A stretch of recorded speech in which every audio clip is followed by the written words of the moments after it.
अमरनाथ धाम से जुड़ी शिव पार्वती कथा।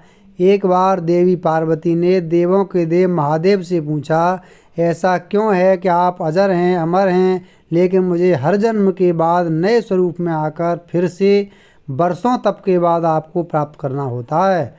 जब मुझे आपको पाना है तो मेरी तपस्या और इतनी कठिन परीक्षा क्यों? आपके कंठ में पड़ी नरमुंड माला और अमर होने के रहस्य क्या हैं? महादेव ने पहले तो देवी पार्वती के उन सवालों का जवाब देना उचित नहीं समझा, लेकिन पत्नी हट के कारण कुछ गूढ़ रहस्य उन्हें बताने पड़े। शिव महापुराण में मृत्यु से लेकर अजर अमर तक के कई प्रसंग हैं, जिनमें एक साधना से जुड़ी अमर कथा बड़ी रोचक है, जिसे भक्तजन अमृत की कथा के रूप में जानते हैं। हर वर्ष हिम के आलय यानी हिमालय में अमरनाथ, कैलाश और मानसरोवर तीर्थ स्थलों में लाखों श्रद्धालु पहुंचते हैं। सैकड़ों किलोमीटर की पैदल यात्रा करते हैं। क्यों? यह विश्वास यूं ही नहीं उपजा। शिव के प्रिय अधिक मास अथवा आषाढ़ पूर्णिमा के श्रावण मास तक की पूर्णिमा के बीच अमरनाथ की यात्रा भक्तों को खुद से जुड़े रहस्यों के कारण और प्रासंगिक लगती है। पौराणिक मान्यताओं के अनुसार अमरनाथ की गुफा ही वह स्थान है जहाँ भगवान शिव ने पार्वती को अमर होने की गुप्त रहस्य बताए थे। उस दौरान उन दो ज्योतियों के अलावा तीसरा वहाँ कोई प्राणी नहीं था। न महादेव का नंदी और न ही उनका नाग, न सिर पे गंगा और न ही गणपति। कार्तिकेय गुप्त स्थान की तलाश में महादेव ने अपने वाहन नंदी को सबसे पहले छोड़ा। नंदी जिस जगह पर छूटा उसे ही पहलगाम कहा जाने लगा।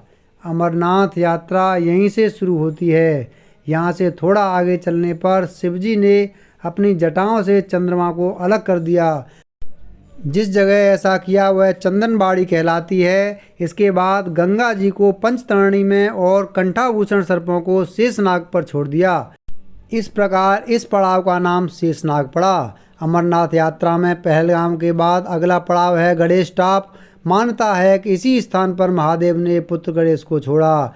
इस जगह को महागुणा का पर्वत भी कहते हैं। इसके बाद महादेव ने जहाँ पिस्सू नामक कीड़े को त्यागा वह जगह पिस्सू घाटी है।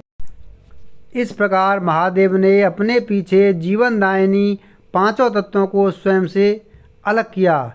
इसके पश्चात पार्वती संग एक गुफा में महादेव ने प्रवेश किया।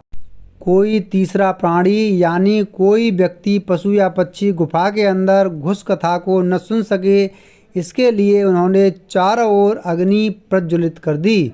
फिर महादेव ने जीवन के गूढ़ रहस्य की कथा शुरू कर दी। कहा जाता है कि कथा सुनते सुनते देवी पार्वती को नींद आ गई। वह सो गईं और महादेव को यह पता नहीं चला। वह सुनाते रहे। यह कथा इस समय दो सफ़ेद कबूतर सुन रहे थे और बीच बीच में गूंगू की आवाज़ निकाल रहे थे। महादेव को लगा कि पार्वती मुझे सुन रही हैं और बीच बीच में हुंकार भर रही हैं। क्योंकि वैसे भी भोले अपने में मग्न थे तो सुनाने के अलावा ध्यान कबूतरों पर नहीं गया। दोनों कबूतर सुनते रहे।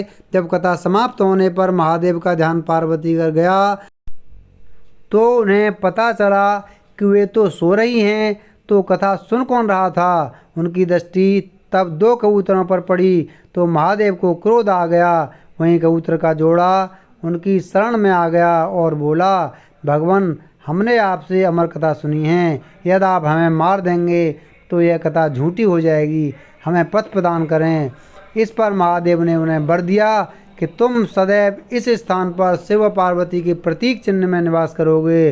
अंततः कबूतर का यह जोड़ा अमर हो गया और यह गुफा अमर कथा के साक्षी हो गई। इस तरह इस स्थान का नाम अमरनाथ पड़ा। मान्यता है कि आज इन दो कबूतरों के दर्शन भक्तों को होते हैं।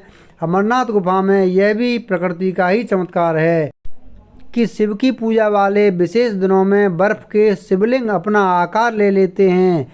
यहाँ मौजूद शिवलिंग किसी आश्चर्य से कम नहीं है। पवित्र गुफा में एक और माँ पार्वती और श्री गणेश के भी अलग से बर्फ से निर्मित प्रतिरूपों के भी दर्शन किए जा सकते हैं।